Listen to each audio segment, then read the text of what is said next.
João capítulo 11, versículo 4 e versículo 5. Confesso para os irmãos que eu ia ministrar sobre o centurião de Cafarnaum, mas o Senhor ardeu essa palavra no meu coração e eu creio que nessa noite Ele vai continuar falando conosco. Eu já falo através dos louvores, através das saudações, e Ele vai continuar falando em nome de Jesus.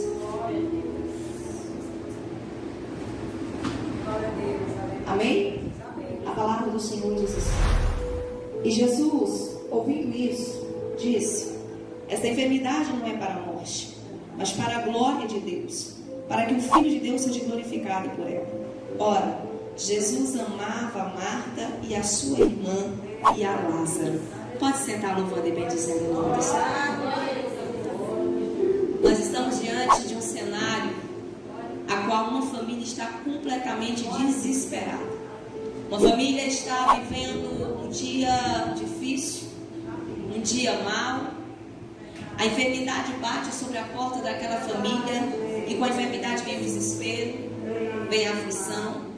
Porque ninguém aqui, aleluia, está esperando uma má notícia. De repente ela chega.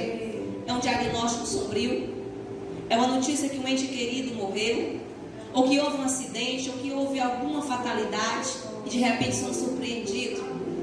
E na primeira instância o pensamento é: Senhor, por que tu permitiu que isso acontecesse? Por que logo comigo, na minha família? Eu sou tua serva, eu sou teu servo. Às vezes a gente não compreende, não entende porque somos surpreendidos diante de situações tão difíceis. Mas uma coisa eu percebo: Deus, Ele jamais vai te abandonar. E Ele permite essa situação para que o nome dEle seja glorificado, exaltado. O Deus que nós servimos, Ele não se curva diante da morte. Ele não se curva diante de nenhuma enfermidade, de nenhum caos. Nós sabemos que a morte é o último inimigo a ser vencido, mas o nosso Senhor a venceu. Então Ele nos dá essa certeza, essa convicção, que diante de qualquer situação que for, que nós possamos estar passando, o Deus que nós servimos sempre vai ser maior. Sempre, aleluia, o nome dEle será glorificado. Aleluia. Então entenda uma coisa nessa noite: Deus trouxe alguém neste lugar para falar para você. Eu sei o que você tem passado. Eu sei quais são as crises, quais são as lutas, as adversidades. Mas uma coisa Ele deixa bem claro, como Ele deixou, aleluia, para a família de Betânia: Ele nos amava e nós não somos diferentes. Pois a Bíblia diz que essa família era uma família amiga, era uma família acolhedora, era uma família, aleluia, a qual tinha prazer em recepcionar Jesus. A nossa família não é diferente, nós somos amigos de Jesus. Nós somos uma família amada por Jesus e amamos a Ele. Mas o fato dEle nos amar não nos isenta de passar por sofrimento nem por fome. Mas Ele nos dá vitória diante de qualquer situação que for. Jesus não livrou Lázaro da morte, mas deu vitória sobre a morte.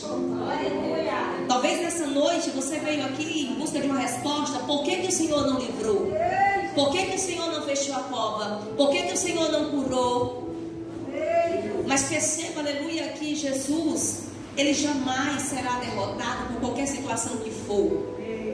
Ele venceu a enfermidade, Ele venceu a morte, Ele venceu a adversidade.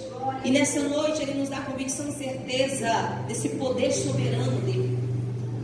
E diante de Jesus nós colocamos todas as nossas petições, sabendo que Ele é poderoso para corresponder, ainda que não seja do jeito que nós queremos e nem da forma que imaginamos. Pois às vezes a nossa pressa só dificulta em vez de ajudar. Mas Deus não trabalha conforme a minha e a tua pressa. Deus trabalha conforme a soberana vontade de Deus. A vontade de Deus é boa, é perfeita e agradável. Ainda que haja luto, ainda que haja dor, ainda que haja separação, ainda que haja distanciamento, a vontade de Deus sempre vai prevalecer. E sabe o que eu percebo diante de toda a situação que nós vivemos? A mesma coisa que Marta e Maria e Lázaro contemplou: a fidelidade de Deus. Diante de tudo aquilo que eles vivenciaram, que eles viveram, que eles contemplaram, é notório a fidelidade de Deus, o amor de Deus correspondendo, aleluia, àquela família. Não no momento que quiseram e nem no momento, aleluia, que pediram, mas no momento em que Deus tinha determinado que Jesus voltasse para aquela aldeia. Pois o maior milagre não é o morto ressuscitar. O maior milagre não é o câncer ser expelido. O maior milagre não é o diagnóstico ser mudado. O maior milagre, aleluia, se encontra nos versículos 42, 43 em diante, quando diz que muitos que estavam ali viram e contemplaram, aleluia, o agir de Deus, chamando Lázaro para fora, a ressurreição daquele homem, e muitos se renderam aos pés do Senhor Jesus, confessando Ele como único e suficiente Salvador. Sabe o que Deus está falando comigo e com você nessa noite? Tudo que você tem passado, tudo que você tem vivido tem um propósito. Olhe para trás e perceba, aleluia, quantas vidas foram alcançadas através do teu testemunho. Quantas vidas foram alcançadas através da tua vida. Aleluia. Quando você já não tinha mais força, quando estava desfalecendo, dizendo, Deus, eu vou desistir. Alguém chegou e disse, através da tua vida, Deus falou comigo. Através do teu testemunho, Deus mudou a minha história. Através do cenário que você estava vivendo, Deus mudou o cenário da minha vida. A Bíblia diz que muitos que estavam ali saíram, aleluia, glorificando, exaltando o nome do Senhor. Mas uma pouca parte do que ali estavam também saíram para acumular a morte de Jesus. A missionária Antônia falou algo interessante no começo do culto. Ela disse, havia uma multidão que seguia, mas não para o adorar, mas simplesmente para tentar o parar, o matar, o discriminar, o rejeitar. A mesma multidão que te aplaude é aquela também que vai acumular pontos. Mas como você não é produto do meio e você não é influenciado pela multidão, mas convicto do que Deus tem na tua vida, você é uma boa parte daqueles que se renderão e glorificarão o nome do Senhor. Nessa noite eu vim pregar para homens e mulheres deste lugar que o Senhor tem um propósito tão grande para ser gerado na tua vida, que essa dor e esse sofrimento que você tem passado não vai parar o propósito de Deus na tua vida. Os apontamentos, os julgamentos, os açoites não vão parar o que Deus tem para gerar na tua vida. Você é alguém que Deus depositou uma porção diferente. Muito dado, muito cobrado. É amigo, é íntimo, é próximo. Mas Deus permite passar por lutas. É amigo, é íntimo, é próximo. Come na mesma mesa com Ele, ceia com Ele, aleluia. Contempla coisas extraordinárias diante de Jesus, mas não será isento de sofrer. Não será isento de passar por dor. Pois eis o mistério do amor e do sofrimento. O fato dele nos amar não nos faz filho predileto, e nem nos isenta de sofrimento, e nem nos coloca no estufa espiritual. Pelo contrário, nos deixa mais vulneráveis a qualquer ataque que for. Mas você tem uma convicção, Ele te ama. Você é alguém importante para Ele. Você percebe que quando as irmãs mandam chamar Jesus, pois esse estava 15 estados de distância, não muito longe, mas 3,5 km, o que era isso para aqueles homens naquela época que andavam percurso de distâncias a pé? O que separava a aldeia de Betânia de onde Jesus Cristo estava, aleluia, era somente um morro, uma montanha. Mas você percebe que quando Marta e Maria vai e pede o mensageiro para ir até Jesus, ela não vai medir o amor de Lázaro por Jesus, mas o amor de Jesus por Lázaro. Amém. Senhor, aquele a quem tu amas está enfermo. Aquele a quem tu amas está acamado, está debilitado. O teu servo que te conhece, que tem intimidade contigo, está doente. Essas irmãs entenderam. E elas sabiam muito bem, aleluia, o quanto eles eram importantes para Jesus. Por isso, aleluia, no momento de desespero, de aflição, elas pensam e elas colocam em prática. Ele não está aqui, mas nós podemos mandar um mensageiro e ir até ele. Eu tenho convicção, porque essa é a nossa convicção. Se eu sou servo de Deus e eu estou passando por alguma luta, Deus, no piscar de olhos, vai resolver a minha situação. Não é assim.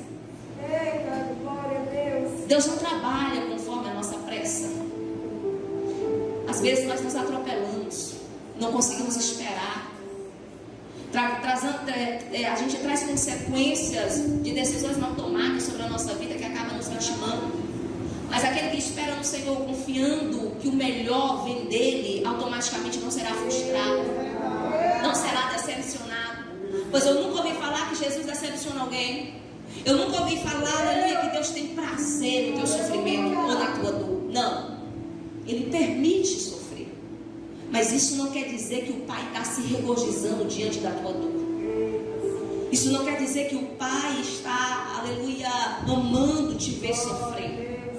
Pelo contrário, ele está mostrando para você e para mim, aleluia, que diante de qualquer situação que for, que sai do controle das nossas mãos, Deus não perde o controle da nossa vida. Ele jamais vai perder o controle da situação, da tua vida, da tua casa e da tua família. Ele é o centro, ou melhor dizendo, o epicentro de tudo aquilo, aleluia, que Ele tem para manifestar sobre as nossas vidas. Ele não vai quando elas pedem. E nem vem por causa do desespero delas. Porque há uma coisa que nós precisamos entender nessa noite. Kairos de Deus, o tempo oportuno de Deus chega quando as possibilidades humanas se encerram. Quando alguém diz, não tem mais solução, não tem mais jeito, não tem como mais, aleluia, reverter este quadro. Quando você recebe uma notícia que te desestrutura por completo, aí você pode entender, eis que eu sou um forte candidato para contemplar o milagre de Jesus agora na minha vida. Porque agora, aleluia, todos os recursos humanos e o que eu tinha de recurso acabou. Não tem mais. Glória a Deus. Todo o conhecimento que eu tinha, toda a habilidade que eu tinha não serve de nada. O Mislene cantou o hino falando sobre a tempestade, se não me engano, alguma coisa sobre o mar. E você percebe, aleluia, que quando a gente olha para o cenário dos discípulos na tempestade de Marcos 4, do versículo 37 em diante, do versículo 36 em diante, você contempla homens habilidosos, homens que manuseavam, aleluia, remos, homens que conheciam o mar da Galileia como ninguém, mas de repente são surpreendidos por uma tempestade. E detalhe, eles estavam indo atender uma ordem de Jesus. Eles estavam indo atender um pedido de Jesus. Passamos para outra mais. Às vezes nós pensamos que porque Deus está direcionando a nós, as tempestades não vêm contra nós. Às vezes nós achamos que pelo fato de Jesus dizer, nós iremos passar, nós iremos chegar, a gente não será surpreendido pelas tempestades. Tanto quando desobedece, quando obedece, a tempestade vem. Pois a Bíblia diz que Deus faz caminho na tormenta e na tempestade para chegar até mim e até você. Os discípulos estão obedecendo e a tempestade, aleluia, vem contra eles. E detalhe, nenhuma habilidade deles serviu naquele momento. Nenhuma força, aleluia, por mais que fossem homens robustos, que conheciam o mar da Galileia de uma ponta a outra, de nada serviu, pois a Bíblia diz que clamaram desesperados, disseram, Senhor, não te importa que nós perecemos? Como quem dissesse, o Senhor nos desamparou, esqueceu de nós. Marcos frisa muito bem que ele estava dormindo com a sua cabeça sobre a polpa daquele barco, com a almofada sobre a polpa daquele barco. Jesus de forma alguma, aleluia, perdeu a sua paz por causa da tempestade.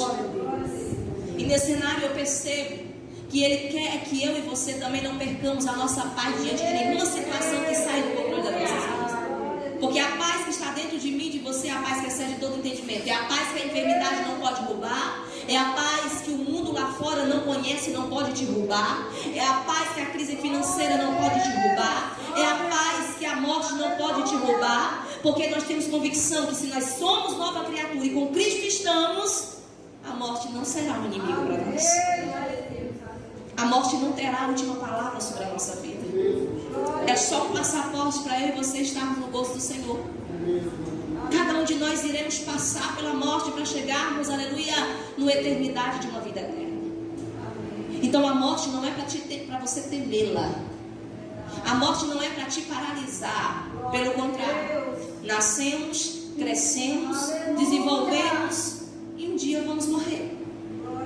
Mas isso não quer dizer que o fim é aqui, pois há duas eternidades: uma eternidade com o Pai, uma eternidade no céu e uma eternidade no tormento eterno. Mas se você tem convicção e certeza que você está com o Pai e o Pai está com você, por que temer a morte? Por que se desesperar? Por que apavorar? Sabe por que temos medo da morte? Porque a morte é desconhecida e temos medo do desconhecido. Mas quando você percebe, aleluia, pelo ângulo diferente, percebe que ela é só um meio de você estar com o Pai, voltar para casa, aí você vai perceber que a morte, aleluia, não é um bicho de 7 cabeças que você tem que temê-la, mas que você tem que viver o que Deus tem para você viver. Que no dia que a morte bater na tua porta, você vai dizer, aleluia, eu não tenho medo de você. Sabe por quê? Porque Deus me garante vida eterna. Porque Deus me dá convicção e certeza que a palavra dele fará menção sobre a minha vida, tanto aqui como na eternidade. Só que não é fácil. Como os discípulos temeram, se desesperaram, se apavoraram, gritaram, Jesus despertou, repreendeu o vento, repreendeu o mar. Não sei se gritou. Uma coisa eu sei, ele usou de autoridade. Aquieta-te vento, aquieta-te mar e ouve-se bonança. Eles estão obedecendo e a tempestade está indo ao encontro deles. Quem lembra de Jonas? Desobedece e a tempestade vai ao encontro dele. Depois, aleluia, toda a tempestade está dentro de um cronograma de Deus. Para quê? Para que Jonas viesse estar no centro da vontade de Deus. Talvez nessa noite Deus está falando com alguém neste lugar e Ele está dizendo para mim e para você, aleluia, não temas, eu estou indo ao teu encontro. Não temas, eu estou no controle de todas as coisas. O meu nome será glorificado diante de qualquer situação que você viver, se você estiver na minha presença. O meu nome será enaltecido diante de qualquer situação que você vivenciar hoje ou amanhã, porque Deus te dá certeza e a convicção que Ele é poderoso para manifestar o poder dele sobre a tua vida. Uma palavra de Deus, aleluia, sobre a minha e a tua vida tem um peso de realidade muito grande. A Bíblia vai dizer que naquele momento aquelas irmãs mandam chamar o mensageiro cinzentar e ele vai até Jesus. E olha a frase: aquele a quem tu amas está enfermo. Jesus ouve aquela palavra e diante da palavra de morte e enfermidade, você não vê Jesus desesperado. Você não vê ele se curvar diante dessa palavra negativa. Pelo contrário. E disse-lhe Jesus: essa enfermidade não é para a morte, é para a glória de Deus, para que o Filho de Deus seja glorificado por meio dela. Ora, Jesus amava Marta, Maria e Lázaro. Ele deixa bem claro o amor dele por aquela família. Ele deixa bem notório, aleluia, o quanto ele amava, o quanto ele tinha um afeto por aquela família, ao ponto de Jesus chorar diante da notícia, aleluia, ou melhor dizendo, diante do cenário de ver todos os judeus, Marta e Maria ali, angustiadas, chorando. O versículo 35 diz que Jesus chorou, perturbou-se o seu espírito, ao ponto dele ficar angustiado. Então dá a entender que a importância, aleluia, do meu e do teu sofrimento para Deus é grande. Dá a entender, aleluia, que Ele se importa com a nossa dor, mas Ele nos faz superar nele toda dor, toda perca, todo caos, toda aflição, toda palavra negativa. Ele muda todo o roteiro, todo o cenário, mostrando para mim e para você que o controle da nossa vida está nas mãos dele. Talvez hoje você chegou aqui tão afligido, tão angustiado, dizendo para Deus: Senhor, aleluia, está doendo, está pesado, estou cansado, são tantas lutas que eu tenho passado. Talvez não seja esse cenário de Marta e de Maria, talvez você não perdeu um ente querido, mas talvez os abalos do dia a dia tenham te afligido tanto ao ponto de tua estabilidade estar totalmente, aleluia, atingida. Mas Ele trouxe você aqui hoje para te restaurar. Ele trouxe você aqui hoje para te colocar, aleluia, sobre o firmamento, o fundamento da palavra dele. Por mais que o inimigo queira roubar a tua paz, por mais que ele queira, aleluia, tirar, aleluia, Cristo do cenário para dizer que Cristo, aleluia, não se importa com a tua dor nem com o teu sofrimento, Ele te trouxe aqui hoje para mostrar para você que Ele não só se importa, como Ele vai mudar essa história. Jesus não só chega e te dá o diagnóstico que você está vivendo, mas Ele também traz a solução do teu problema. Quando Ele diz que não é para a morte, é para a glória de Deus. Aleluia! É para que o Filho de Deus seja glorificado por meio dela. E pronto. E a Bíblia diz que Ele ficou mais 2 dias ali. Agora, como lidar com a demora de Jesus? Como lidar com a ausência de Jesus, principalmente no momento que você mais precisa? Às vezes a gente não compreende o porquê Ele demora, o porquê parece que Ele não está. Você já ouviu aquela frase: Senhor, se tu tivesse chegado 5 minutos antes, não teria acontecido? 5 minutos antes e a bala perdida não teria atingido alguém que eu amava? 5 minutos antes e o acidente poderia ser totalmente diferente? Às vezes a gente pensa que Jesus, aleluia, por algum momento, aleluia, ele se esquivou de olhar a nossa dor e nosso sofrimento. Mas não é assim. Os seus atributos é onipotência, onisciência, onipresença. Está em todos os lugares, em todos os momentos. Sonda, esquadrilha, coração e mente. Não é que ele não estava. A pergunta é, por que o Senhor permitiu? Por que o Senhor permitiu que tudo isso sucedesse sobre a minha vida? O que eu acho interessante nesse texto é que a Bíblia, quando vai falar que Maria, irmã de Lázaro, foi a que ungiu os pés do Senhor com unguento, a nossa mente ela é reportada para Lucas 10, 38. Quando a Bíblia diz que pela primeira vez Maria, aleluia, está ali assentada ouvindo Jesus. O que eu percebo é, aleluia, que Maria está recebendo de Jesus uma palavra. Por mais que isso tornou-se algo tão escandaloso, pois naquela época a mulher não tinha voz, vez e nem direito. Uma mulher larga os seus afazeres na cozinha e senta diante de vários homens que ali estavam, e também Jesus, para ouvir dele, aprender dele, ao ponto de Marta olhar e dizer: Jesus, não te importa que eu sirva só? Não te importa que eu faça o trabalho pesado? A minha irmã está só aí sentada? Quem está de fora não tem noção do peso da responsabilidade, o tanto que é difícil você estar parado, ouvindo e aprendendo de Jesus. Quem está de fora não tem noção da guerra que é ler a palavra, aplicar ela, aleluia. Não tem noção quanto é difícil, aleluia, drogar os joelhos ou orar, pois é uma guerra espiritual muito grande. Quando você se dispõe a fazer a vontade de Deus, o inferno pensa e se levanta. Vai usar até quem está próximo, até quem é irmão, quem é parente, quem é do mesmo sangue. Mas isso não quer dizer que, aleluia, quer o teu mal. É uma influência que Deus pode até permitir, para no final abrir os olhos de quem está olhando e dizer: não te importa que eu sirva só, e dizer: ela escolheu a melhor parte, eu faço o mesmo. Maria estava aos pés do Senhor aprendendo. Quem aprende da palavra sabe que será fortalecido diante da dor e do sofrimento.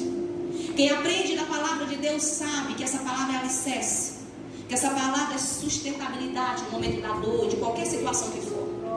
Você já percebeu que de Gênesis a Apocalipse tem uma palavra para qualquer situação que você está passando? Você já percebeu que você abre a Bíblia, aleluia, e Deus tem uma palavra que penetra a tua alma? Algumas pessoas dizem que a Bíblia fechada é só um livro comum. Não, ela continua sendo a palavra de Deus. Aleluia. Ela não muda. Ela tem mais de 400 mil anos atrás e ainda hoje ela é atual. Serve para os dias de hoje, serviu para 400 anos atrás, aleluia, e vai continuar servindo para depois que nós não estivermos mais aqui, mas que a nova geração, os nossos filhos, nossos netos, serão, aleluia, alcançados por esta palavra, serão revestidos por esta palavra, porque vão olhar para trás e vão dizer: o meu pai, a minha mãe, o meu avô deixou um legado firmado nesta palavra, pois a palavra de Deus é poderosa. A palavra de Deus, ela me dá certeza que no dia da dor, do luto, o Senhor é a minha fortaleza, que a tristeza salta de alegria quando Ele chega. Ela está sentada aos pés do Senhor aprendendo. No capítulo 11 de João, a qual o texto nós estamos narrando, diz assim, ó, que essa mulher agora estava desesperada. Quando ela se apresenta a Jesus, o que ela diz? Senhor, se tu estivesse aqui, o meu irmão não teria morrido. Só que eu quero abrir um parênteses, e antes dela dizer: Senhor, se tu estivesse aqui, o meu irmão não teria morrido, a minha Bíblia atual diz assim, ó, que ela se lança aos pés do Senhor e diz: Senhor, se tu estivesse aqui, o meu irmão não teria morrido. A palavra de Deus gera em nós a convicção que todas as coisas cooperam para o bem daqueles que amam a Deus, que a vontade dele sempre vai prevalecer sobre a nossa vida, e que nós não podemos mudar uma vírgula, um roteiro de nada, mas ele pode. Marta fala a mesma coisa, mas a atitude é outra. Mas Maria, que aprendeu aos pés do Senhor, se lança. Hoje eu estou pregando para alguém neste lugar que tem se lançado aos pés do Senhor e tem dito: Senhor, se tu estivesse aqui, não teria morrido. Mas o lugar mais alto que eu devo estar é sobre os teus pés, porque um dia eu aprendi sobre os teus pés a me permanecer firme diante de qualquer situação que for. A tua vontade é boa, a tua vontade é perfeita, ela é agradável, ela vai prevalecer sobre a tua vida. Maria, antes de questionar, ela se lança em forma de adoração. No capítulo 12 do livro de João, essa Maria agora está aos pés do Senhor agradecendo. Primeiro ela aprende, ela chora na segunda cena, e na terceira cena ela adora. A gratidão é tão grande que ela pega, aleluia, um vidro de unguento, nardo puríssimo. Aquilo era o dote daquela mulher. As mulheres compravam gotas e gotas daquele nardo caríssimo, iriam juntando para o dia do seu casamento, para vender. Só que Maria, aleluia, ela olha para Jesus e ela percebe. Ela olha para ele de forma de gratidão, aleluia, ela dá o seu melhor. Porque quando você aprende aos pés do Senhor, quando você se lança aos pés do Senhor, quando você se rasga aos pés do Senhor, nada mais neste mundo te importa, a não ser prestar culto a Ele, adorar a Ele, engrandecer a Ele, dar o seu melhor. Seja um nardo puríssimo, seja a tua adoração, seja a tua devoção, seja a tua entrega, seja a tua vida por completo. Você quer prestar um culto a Ele, e ela se lança aos pés dele. E ela começa, aleluia, a ungir o Senhor dos pés à cabeça. E a Bíblia diz que ela enxuga com os seus cabelos. Naquela época, a mulher tinha só tirar o véu da cabeça. Era algo tão terrível de se ver. Era algo tão escandaloso. Mas você já percebeu a extravagância de Maria quando ela se lança sobre Jesus? Ela não está importando quem está olhando, quem está discriminando, quem está rejeitando. Jesus é o centro, é Ele que importa. É Ele que importa, é Ele, aleluia, que é o epicentro de tudo. Então nada mais importa. Porque quem um dia teve diante de Jesus, diante de uma dor, de um sofrimento, de uma aflição, de um desespero, sabe muito bem como se lançar para o adorar. Sabe muito bem quando se lançar, aleluia, para dizer para Ele: Senhor, Tu és o meu tudo. E nada mais importa, porque no momento da minha dor, do sofrimento, o Senhor veio e me socorreu. Quem está de fora não conhece a tua história nem o percurso dela, mas Jesus e você sabe qual é a tua trajetória, o que você passou para estar aqui. Então não se deixe vencer por momento ou por circunstância. A circunstância é desfavorável, a dor, o desespero veio, mas tenha convicção, Ele te ama. E porque Ele te ama, aleluia, Ele não vai te desamparar, Ele não vai de forma alguma te rejeitar, te discriminar. Ele só vai esperar o momento certo dele agir. Aleluia. Ele não voltou quando elas quiseram, não voltou quando pediram, nem quando o mensageiro chegou. Mas Ele chegou no momento oportuno. Que momento é esse? O Kairos de Deus. Aleluia. O Kairos de Deus chega, aleluia, quando todos ficam dizendo: Jesus não vai vir. Quando alguém olha e diz: a mulher já tem 90 anos, não pode mais engravidar. O homem está com a idade avançada, tem 100 anos, não tem como mais ter filhos. Mas Jesus não disse. O anjo do Senhor apareceu e disse, aleluia, no período de um ano eu voltarei, aleluia, e Sara dará luz ao filho. Se Deus falou, Ele não é homem para que imite, nem filho do homem para que se arrependa. A palavra dele fará menção sobre a minha e a tua vida. Não é para a morte, é para a glória de Deus. Não é para desespero, é para que o nome do Senhor seja glorificado. Que o versículo 5 fique guardado na tábua do teu coração. Ele te ama. Ele te ama ao ponto dele se expor por você. Ao ponto de alguém olhar e dizer: mas não é Ele que deu vista ao cego à distância? Não poderia Ele curar, aleluia, ou liberar uma palavra sobre a vida de Lázaro? Poderia. Não poderia Ele liberar uma palavra sobre a vida da Jane? Não poderia liberar uma palavra sobre a vida, aleluia, de cada um que aqui está? Poderia. Por que Ele não liberou essa palavra à distância? Porque Ele está dando tempo ao tempo para gerar na tua vida um milagre extraordinário, para ser notícia dentro e fora dessa cidade, para ser notícia aonde você for, e aonde você for o nome dele ser glorificado. Ainda que você não volte, mas o teu testemunho ficará. E alguém vai olhar e vai dizer: passou um homem e uma mulher de Deus neste lugar. Não desista, permaneça firmado naquilo que Deus tem para gerar na tua vida. Quem está de fora não pode medir o grau de intimidade que você tem com Deus. Quem está de fora não consegue medir, aleluia, a comunhão que você tem com Deus. Quem está fora diz: poderia vir ou não poderia, mas Ele não veio. Poderia ou não poderia ter socorrido, mas Ele não veio. Mas Ele chegou quando já estava enterrado, com 4 dias, cheirando mal. A própria irmã disse: Senhor, já cheira mal, já não tem como mais. Mas Ele disse: se tu creres, tu verás a glória de Deus. Sabe o que eu e você precisamos? Crer que Jesus nos ama. Precisamos crer que Ele se importa com a nossa dor. Precisamos crer que Ele está no controle da nossa família. E assim contemplar o milagre dele diante dos nossos olhos. Deu a ordem, Lázaro saiu, com seu rosto envolto de vestes mortas no seu corpo, aleluia. Mas a ordem foi expressa: desatar e deixar ele ir. Agora eu te pergunto algo nessa noite: o milagre de Deus isenta a nossa responsabilidade? Não. Sabe por quê? Porque quem gera milagre é Jesus. Quem dá ordem para o morto ressuscitar é Jesus. Mas quem vai desatar o morto somos nós. Desatar e deixar ele ir. Glória a Deus. Desatai-me e deixai-me ele ir, porque ninguém dá um passo com vestes mortas. Ninguém dá um passo com seus olhos atados. Sabe o que Deus está falando para mim e para você nessa noite? Que tudo que você aprendeu com Ele, aleluia, e através dele, é para ser manifesto na obra dele. Tudo que Deus tem permitido sobre a minha e a tua vida, aleluia, com um propósito soberano, e esse propósito vai refletir na eternidade. Por isso hoje Ele está dizendo para alguém: o milagre eu já fiz.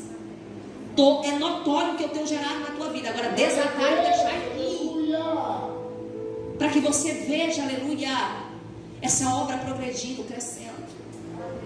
Mas o morto que agora é desatado e agora está vivo, aleluia, esse é o sétimo e último milagre operado por Jesus antes de ser morto, vai gerar um abalo tão grande no meio daquele povo, aleluia, que agora não só Jesus é para morrer como Lázaro. E aqui eu percebo, o mesmo sol que amolece a cera e endurece o barro, o mesmo milagre que provoca a fé em um, provoca descrédito em outros, provoca ira em outros. Então, não se surpreenda se diante de um milagre você não ser aplaudido, e pelo contrário, quererem te matar. Não se surpreenda, aleluia, se diante você rebater o pecado, dizer não é lícito que você, aleluia, viva com a esposa do teu irmão, como foi dito João Batista, aleluia, Herodes e Herodias, e a recompensa é a cabeça dele ser decepada. Importante é que seja na prisão, no cárcere, ou aonde for, você tenha convicção que Deus é na tua vida. Perca a sua vida, mas não perca o seu testemunho. Sabe por quê? Porque aqui você é conhecido pelas suas qualidades, mas no céu você é reconhecido pelo teu testemunho. Aqui, aleluia, as pessoas querem aplaudir qualidades que são momentâneas, mas no céu te conhece pelo teu caráter. Então não se importe, aleluia, com os açoites e com as aflições. Tenha convicção. Se a ordem for expressa, eu tenho que acatar. Eu desato o morto, aleluia, para que ele ande, para que ele veja, para que ele prossiga, aleluia, e aonde ele for, o nome do Senhor seja glorificado. Deus não isenta a nossa responsabilidade diante do milagre dele. Então, desencruza os braços, faça a obra. Deixe de ser negligente, porque um dia será cobrado de mim e de você. Senhor, mas eu perdi. Senhor, mas eu me distanciei. Senhor, mas tu permitiu situações que me desestruturou por completo. E daí? Ele é Deus. O importante é você e eu obedecer. Seja na dor, seja no sofrimento, seja na aflição. Ele te garante, aleluia, uma vida eterna no céu, sem lágrimas, sem dor, sem perseguição. Mas enquanto eu e você estivermos aqui, o milagre é até notório sobre a nossa vida, mas a minha e a tua cabeça estará em jogo, porque o inferno em peso se levantará para tentar parar o que Deus tem na nossa vida. Mas Deus não chamou covarde. Deus chamou homens e mulheres corajosos, que não vai temer o sinédrio, que não vai temer sinagoga de Satanás, que não vai temer corporação, facção, o que for. Simplesmente vai estar determinado a fazer a vontade de Deus. E se a vontade de Deus for que eu morra em praça pública, pois eu serei morta, apedrejada. Se a vontade de Deus for, aleluia, que eu vou para o cárcere e lá me degole, pois a vontade dele será glorificada. Mas uma coisa eu tenho convicção, que o que ele disse para João Batista manda, aleluia, 2 dos seus discípulos, vá até ele, pergunta se foi sobre ele que eu preguei, pergunta se é ele, aleluia, aquele que iria de vir depois de mim, pergunta se é ele. Como Jesus responde? Diga para ele que o surdo vê, que o cego, que o surdo ouve, que o cego vê, que o paralítico. As obras que eu opero aqui testificam quem eu sou e de onde eu vim. As obras que Deus opera em mim, na tua vida, testificam que nós não somos daqui. E nós não viemos para este lugar para permanecer aqui. Nós somos do céu. E o nome do Senhor será glorificado, aleluia, na minha e na tua vida. Em cada momento, instante, aleluia. Ou no último fôlego de vida, o nome dele será glorificado. Guarda essa palavra na tábua do teu coração, porque Deus nessa noite tem algo para fazer através dessa palavra na tua vida. Te coloca de pé no nome de Jesus. Eu quero orar por você nessa noite, porque Deus tem algo para fazer, aleluia, na tua vida. E você vai sair daqui e vai colocar tudo que Deus hoje ministrou no teu coração em prática. Eu vou orar e vou sair às pressas, porque eu tenho uma vigília para ir.